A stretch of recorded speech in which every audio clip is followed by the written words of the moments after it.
These calls were not recorded for entertainment, each one is the last trace of a real moment. It was still before noon when the call to 911 was placed, and a woman came on the line trying to stay calm, but the tremble in her voice made it clear that something was wrong. She said her daughter had been playing outside just minutes earlier, and now she was gone, and she emphasized that the child usually stayed right in front of the house and never wandered off without saying anything. The operator followed procedure and began asking questions about the girl's age, what she was wearing, and the last place she had been seen, and the woman answered carefully and clearly, but with each sentence, her voice grew slightly weaker. Throughout the call, there was no sudden panic or screaming, only a quiet concern that slowly became heavier, as if the woman herself was still resisting what she might be realizing. The operator tried to keep the situation calm, and suggested that the child might return on her own and that they should wait a few more minutes, but after hearing this, the woman stopped speaking for a moment, a pause that lasted longer than expected. When she spoke again, her voice was softer than before, and she said she had a bad feeling, and that this delay felt different from any other time. The call continued without shouting, without sounds of struggle, and without any clear sign of danger, and that ordinary calm is exactly what makes this call so unsettling. What was recorded here was simply the moment, when a person slowly understands that they may no longer have control over what is happening.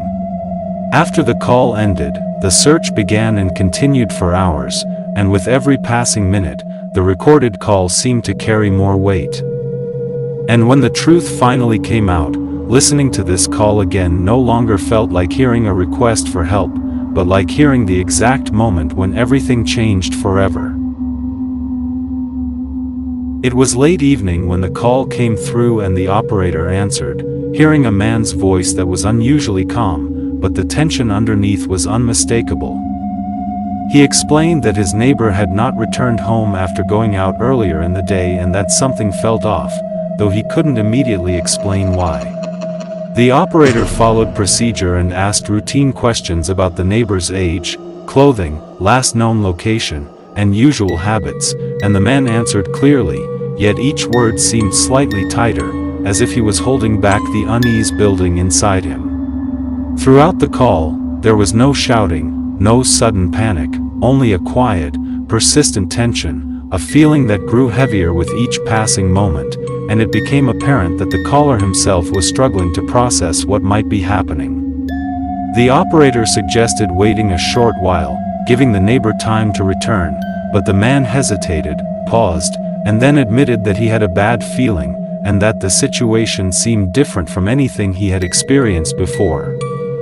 A long silence followed, the kind that stretches across seconds but feels much longer, filled only with the subtle sounds of breathing and the faint hum of the phone line, each passing moment pressing harder on the listener's sense of unease. The call continued, calm on the surface, without sounds of struggle or immediate danger, yet the ordinary tone only heightened the unease, revealing that beneath the silence, something serious was unfolding.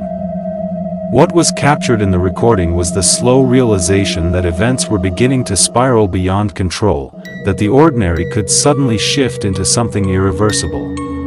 After the call ended, efforts to locate the neighbor began immediately and stretched on through the evening, each minute adding more weight to the recorded call, making the listener feel the creeping sense of dread, and when the truth was finally revealed, replaying this call no longer felt like hearing someone report a concern, it felt like witnessing the precise moment when a life changed forever.